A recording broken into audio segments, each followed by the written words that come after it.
Good evening, Radhe Radhe सभी को। मैं नेहा अरोड़ा आप सबका एक्सेल एकेडमी में स्वागत करती हूँ।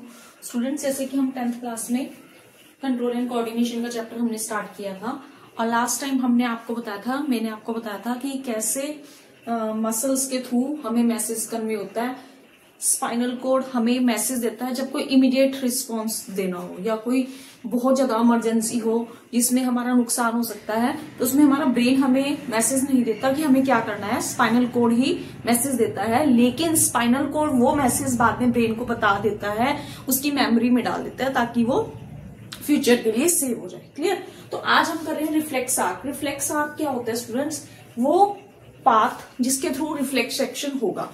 ठीक है, आपको एनसीईआरटी में इसका डायग्राम गिवन है। यह रिफ्लेक्स आर्क जो आपको एनसीईआरटी में गिवन है, the path followed by the nerve impulses in the reflex action. Same process होगा। कोई गर्म चीज है, कोई गर्म बर्तन है, उसमें दिया हुआ एनसीईआरटी की बुक में, उसने उसको यूटेंसिल्स को टच किया तो वो मैसेज मैंने आपको बताया था सेंसरी न्यूरॉन्स के थ्रू कहाँ जाएगा? स्पाइनल कोड में जाएगा। स्पाइनल कोड, क्योंकि अगर वो ब्रेन को मैसेज देगा तो टाइम लगेगा, तो वो डिसीजन कौन लेगा कि बर्तन गर्म है तो बर्तन को से अपने हाथ को पीछे हटाओ, ये स्पाइनल कोड ये डिसीजन लेगा और वो स्पाइनल कोड ये डिसीजन मोटर नर्व्स को देगा। मोटर नर्व्स, अब हमारा जो पहले ऊपर गया था मैसेज स्पाइनल कोड पे, तो वो तो था रिस्पॉन्स। अब रिस्पॉन्स हम कर रहे हैं तो हम क्या बन जाएंगे? इफेक्टर। ठीक है, तो इफेक्टर के थ्रू ये लिखा हुआ है कि स्टिमुलस क्या है? हीट। हीट क्या है? थर्मोरिसेप्टर। थर्म का मतलब आपको पता है टेम्परेचर से रिलेटेड। हमारा बर्तन क्या है? गर्म है। सेंसरी न्यूरॉन, सेंसेस के थ्रू, स्किन के थ्रू पता चला कि वो गर्म है। स्पाइनल कॉर्ड पे मैसेज गया, स्पाइनल कॉर्ड ने वो मैसेज किसको दिया? मोटर न्यूरॉन को, कि वो चीज टच नहीं करनी है। इफेक्टर मसल्स को पता चला मैसेज और हमने रिस्पॉन्स किया। क्लियर? हमने हैंड को क्या किया? पीछे कर लिया। तो रिफ्लेक्स आर्क क्या है? Reflex arc mainly spinal cord में बनता है और इसके स्पाइनल कॉर्ड में बनने का क्या रीजन है? आप सबको पता है कि जब स्पाइनल कॉर्ड में डिसीजन बनता है तो वो ब्रेन के मैसेज को क्या कर देता है? इग्नोर कर देता है। मतलब ब्रेन को वो रिप्लाई नहीं करने देता, क्योंकि वो ब्रेन को मैसेज कन्वे नहीं कर रहा है उस टाइम। तो skip the brain complex processing, उस टाइम ब्रेन की जो प्रोसेसिंग है वो इग्नोर हो जाएगी। Alone instant reaction through spinal cord. Spinal cord एकदम से डिसीजन लेगा। रिड्यूस रिस्पॉन्स टाइम, इससे क्या होगा कि जो रिस्पॉन्स का टाइम है वो कम हो जाएगा। ठीक है, मतलब अगर वो मैसेज ब्रेन के पास जाता तो ब्रेन उसको सोचने में टाइम लगाता कि हाँ बर्तन गर्म है, अब क्या करना चाहिए, इतने में हो सकता है हमारा हाथ जल जाए। तो ये डिसीजन सिर्फ स्पाइनल कोड ही लेगा, ब्रेन को उसमें इन्वॉल्वमेंट नहीं होगी, ब्रेन की इन्वॉल्वमेंट नहीं होगी। ठीक है, तो that is the reflex arc. Reflex arc वो पाथ है जिसके थ्रू ये सारा एक्शन हो रहा है। ठीक है, उसमें आपका सबसे पहले स्टिमुलस आ गया, जो आपका बर्तन है कैसा है? गर्म है। किसने किया? स्किन ने टच किया, तो सेंसरी न्यूरॉन। स्पाइनल कोड में मैसेज गया।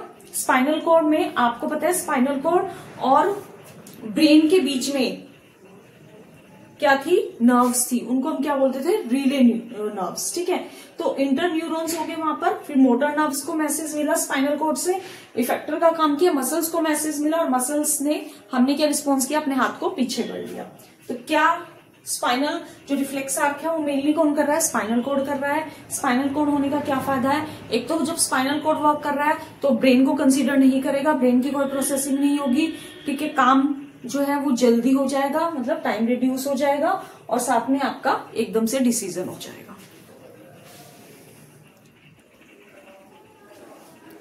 ये students, now next topic is brain. Brain क्या होता है? दिमाग। ठीक है, जैसे हमारा ये ब्रेन है, इसके 3 पार्ट्स होते हैं। एक तो ये हमारा अपर एरिया हो गया, that is the fore brain जो सामने दिख रहा है। ये बीच में जो होगा दैट इज मिड ब्रेन, और जो लास्ट में होगा जो छिपा हुआ हिस्सा है दैट इज हिंड ब्रेन। ठीक है, 3 हिस्से हैं, नाम रखना याद इजी है। 4 का मतलब जो सामने है तो फोर ब्रेन, 4 हेड होता है ना, तो fore brain. Mid brain means जो बीच में होगा और हिंड ब्रेन मीन्स जो पीछे होगा। जो फोर ब्रेन है, जो मिड ब्रेन है, मिड ब्रेन का क्या काम है? मिड ब्रेन किस किस को कनेक्ट कर रहा है? जो आपका ये फोर ब्रेन है और जो आपका हिंड ब्रेन है, दोनों को कनेक्ट कर रहा है। ठीक है, सिर्फ मिड ब्रेन का इतना ही काम है। दूसरा, ये थोड़े बहुत इनवॉलेंट्री एक्शन भी कर लेता है, कभी कभी इनवॉलेंट्री एक्शन भी कर लेता है। ठीक है, उसके बाद आता है आपका हिंड ब्रेन। हिंड ब्रेन होता है स्टूडेंट्स जो सबसे पीछे होता है। ये किसके साथ कनेक्ट होता है? जो पीछे पूंछ सी होती है। पूंछ क्या होती है? Spinal cord. स्पाइनल कोड से कौन सा कनेक्टेड होता है? हिंड ब्रेन कनेक्टेड होता है। ठीक है, तो 3 पार्ट्स है, फोर ब्रेन जो सामने है, मिड ब्रेन जो बीच में है, और hind brain. Hind brain means जो नीचे है। हिंड ब्रेन किससे कनेक्टेड है?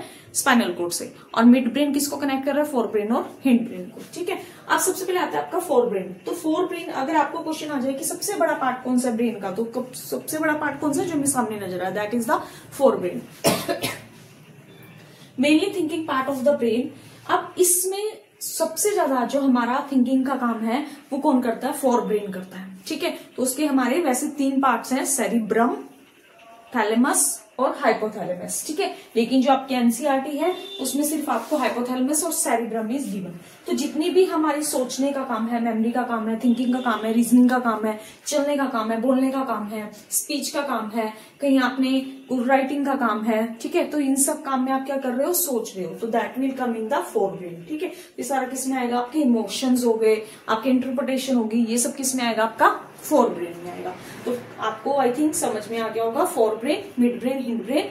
फोर ब्रेन का काम क्या है? जितने भी वॉलंटरी एक्शन है वो सारे करने हैं। इसमें आपको सोचना पड़ रहा है, आपको दिमाग लगाना पड़ रहा है, थिंकिंग होगी, रीजनिंग होगी, बोलना हो गया, सोचना हो गया, राइटिंग हो गई, पढ़ना हो गया, ये सब किस, चलना हो गया, डांसिंग हो गया, ये सब आपका किस में आएगा? फोर ब्रेन में आएगा। फोर ब्रेन के कितने पार्ट्स है? 3 पार्ट्स है, सेरिब्रम, थैलेमस, हाइपोथैलेमस। लेकिन एनसीईआरटी में सिर्फ 2 ही गिवन है, that is cerebrum and hypothalamus. Hypothalamus जैसे थैल थैल थैल किससे रिलेटेड हो गया? था टेम्परेचर से रिलेटेड हुआ ना। तो जो थैलेमस है वो क्या होता है स्टूडेंट्स? अब टेम्परेचर है, टेम्परेचर में क्या होगा? या तो टेम्परेचर ज्यादा होगा या कम होगा। अगर ज्यादा गर्मी होगी तो आपको क्या लगेगा? आपको पानी चाहिए। ठीक है, कम गर्मी लगेगी तो भी आप क्या लोगे? थर्म का, थर्म से याद रखो कि थर्मोफ्लास्क होता है ना, थर्मोफ्लास्क में हम क्या रखते हैं? पानी रखते हैं, पानी गर्म या ठंडा। ठीक है, तो क्या हो गया? थर्स्ट हो गया एक आपका, एक हंगर, क्योंकि उसमें फूड भी रखते हैं। ठीक है, तो आपका क्या हो गया? थर्म से याद रख लेना, थर्मोफ्लास्क से क्या हो जाएगा आपका? Hypothalamus, that is to keep the water and the food. ठीक है, तो ये क्या आपका कंट्रोल करेगा? Thirst and the hunger. Control hormone release, और जितने भी हमारे एंडोक्राइन सिस्टम से हार्मोन्स रिलीज होंगे that will also controlled by the hypothalamus. Clear students? तो फोर ब्रेन में आपका क्या हुआ? थिंकिंग का पार्ट आ जाएगा, स्पीकिंग, राइटिंग, ठीक है, रीजनिंग, इंटरप्रिटेशन, इमोशंस। 3 पार्ट्स हैं आपके फोर ब्रेन के, सेरिब्रम, हाइपोथैलेमस, थैलेमस। लेकिन एनसीईआरटी में 2 ही गिवन है, हाइपोथैलेमस एंड सेरिब्रम। सेरिब्रम में आपका थिंकिंग पार्ट आ जाएगा, रीजनिंग पार्ट आ जाएगा, इमोशंस आ जाएंगे, इंटरप्रिटेशन आ जाएगी। हाइपोथैलेमस में आपका थर्म से रिलेटेड रहेगा, हंगर एंड थर्स्ट। ठीक है, और जितने भी एंडोक्राइन सिस्टम से कुछ हार्मोन्स रिलीज होते हैं उनको भी कौन कंट्रोल करता है? हाइपोथैलेमस। सेकेंड आपका मिड ब्रेन, मैंने बताया मिड ब्रेन जो बीच में होगा, मिड ब्रेन क्या करेगा? हिंड ब्रेन और फोर ब्रेन को कनेक्ट करेगा, थोड़े बहुत इनवॉलेंटरी एक्शन भी करेगा। उसके बाद आता है आपका हिंड ब्रेन। हिंड ब्रेन जो होता है स्टूडेंट्स वो सबसे पीछे वाला पोर्शन है जो आपका स्पाइनल कॉर्ड से कनेक्टेड है। हिंड ब्रेन में आपके, हिंड ब्रेन क्या करेगा? जितने भी इनवॉलेंटरी एक्शन है उन सबको क्या करेगा? कंट्रोल करेगा। हिंड ब्रेन के भी आपके 3 पार्ट हैं, आप पीसीएम से याद रख सकते हो। फिजिक्स, केमिस्ट्री, मैथ्स करते हैं ना, तो पी से क्या हो जाएगा आपका? पोन्स, एम से मेडुला, और सी से हो जाएगा आपका सेरिब्लम। यहाँ पे तो हमारा सेरिब्रम, यहाँ पे क्या है? Cerebellum. PCM, pons, medulla and cerebellum. ठीक है, तो पोन का क्या काम होता है? पोन का काम होता है आपकी ब्रीथिंग रेट को कंट्रोल करना, आपके स्लीपिंग प्रोसेस को कंट्रोल करना। वो कौन करेगा? पोन करेगा। मेडुला आपके इनवॉलेंटरी एक्शंस को कंट्रोल करेगा, sorry this is action, involuntary actions को कंट्रोल करेगा, लाइक बीपी। ठीक है, जैसे हम क्या करते हैं, अब हमको हमने लास्ट चैप्टर में किया था लाइफ प्रोसेस में कि हमारे अंदर कुछ सलाइवरी ग्लैंड्स होते हैं जिनसे सलाइवा रिलीज होता है। तो जब सलाइवा रिलीज होगा मतलब हम कुछ खाएंगे तो ज्यादा खा लेंगे, अब कोई अच्छी चीज लगी है तो ज्यादा खाई जाएगी, तो उससे क्या होगा? हमारा बीपी बढ़ेगा। अगर हम ज्यादा ऑयली फूड खाएंगे, बीपी बढ़ेगा तो हार्ट बीट बढ़ेगी, और कई बार हो सकता है हमें वॉमिटिंग भी लग जाए। तो ये सब किस में आएंगे? मेडुला। तो इन सबको कौन कंट्रोल करेगा? इनवॉलेंटरी एक्शंस को मेडुला। उसमें क्या क्या आ जाए आपका? Salivation, vomiting, heart beat and BP. उसके बाद आता है सेरिब्लम। सेरिब्लम क्या करता है आपका? सेरिब्लम में देखिए बीपी स्क्वायर है, ये बीपी स्क्वायर का मतलब ऊपर ब्लड प्रेशर को रेगुलेट कर रहा था, और यहाँ पे आपके बॉडी के पोस्चर को रेगुलेट करेगा। कौन? Hind brain. ठीक है, तो जो आपका सेरिब्रम है that will maintain the posture and balance of the body. तो आज हमने क्या किया, ब्रेन किया। ब्रेन में मैंने आपको बताया 3 पार्ट्स होंगे, fore brain, mid brain, hind brain.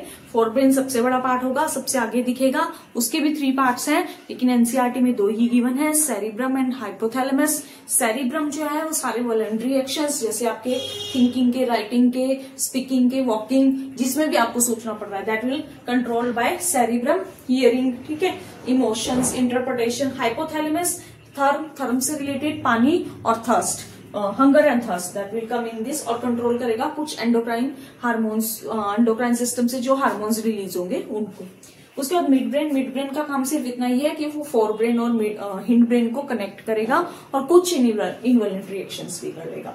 Hind brain सबसे पीछे होगा, स्पाइनल कॉर्ड से कनेक्टेड होगा।